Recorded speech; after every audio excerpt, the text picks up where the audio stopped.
The views of the guest are that of the guests and do not represent nor reflect the views and opinions of the Lockoutmen channel, the Recruiter Call channel, nor its host. This site content is for entertainment, educational, and informational purposes only. I don't want to do the surgery, but I don't want to die.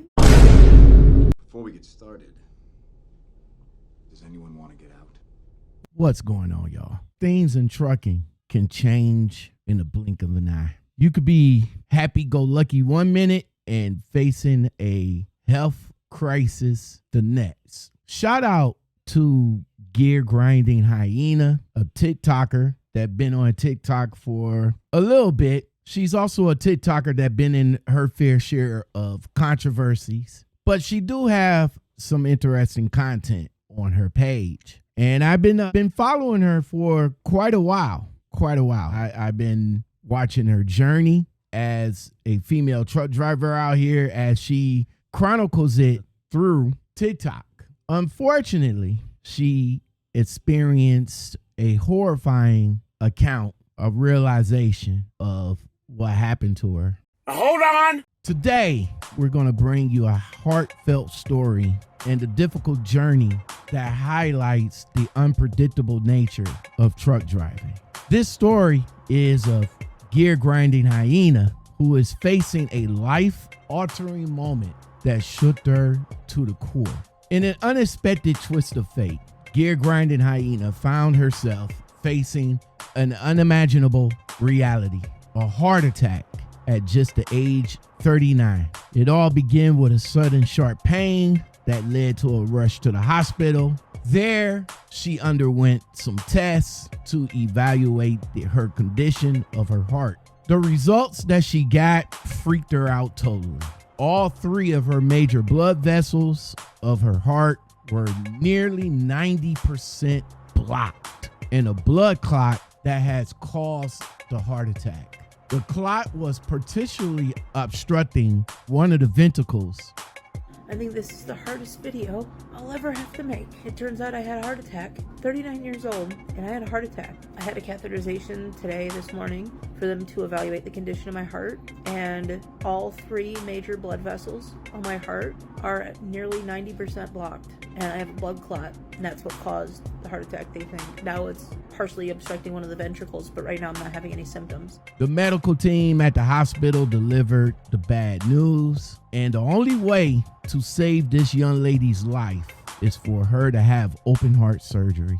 She's scared out of her mind. She underwent ultrasounds on her arms, legs, neck to find viable veins for the bypass surgery. She faced the harsh reality that without the surgery, her life expectancy was 0. Yeah, they said that I have to have open heart surgery. I just got back from the ultrasounds on my arms, leg, and neck to find viable veins to be able to do the bypasses for all three. We're good there. It's just a matter of I have to have open heart surgery. I asked the doctor, what's my lifespan if I opt out of the surgery, if I don't want to go through that? And the answer is none. I am 100% going to die if I don't get this. Before this moment, though, she was happy. She was doing her thing. Things was looking up for her. She had finally found an amazing trucking job that she likes. She's making good money, and she was able to pay off a lot of her debts. Things were going good for a while, weren't they? Oh boy, man. I was high in the clouds, living the life for a while, right? Amazing job, making good money, paying my debts down. After the loss of her father, these positive experience was much needed. Her father was the core, and she talked about him a lot. But now she faced the prospect of sharing the same fate as her dad did. Everything was going good, especially after losing my dad. I needed that.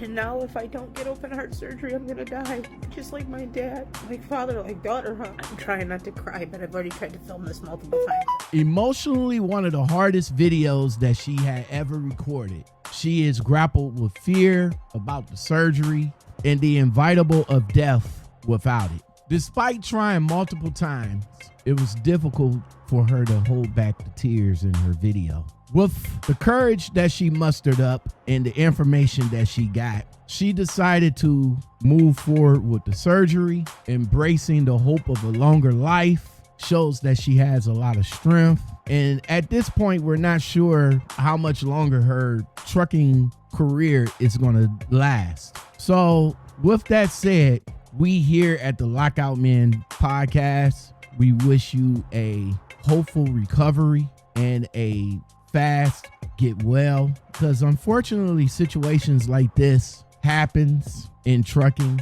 A lot of the times people don't talk about it, but I commend her for coming on to share her experience, in which I do have another video of her explaining what she was going through before she went to the hospital.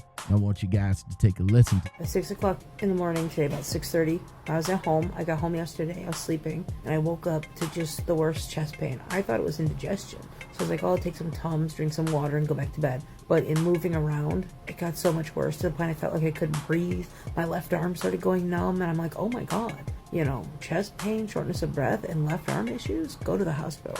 So I called 911. Ambulance took me to the hospital. They did an EKG in the ambulance, and it didn't show anything remarkable. When I got to the emergency room, they did an EKG, didn't show anything remarkable. They redid the EKG, still didn't show any bad things on there. They did a chest x-ray as well as a CT scan to check for like blood clots and stuff.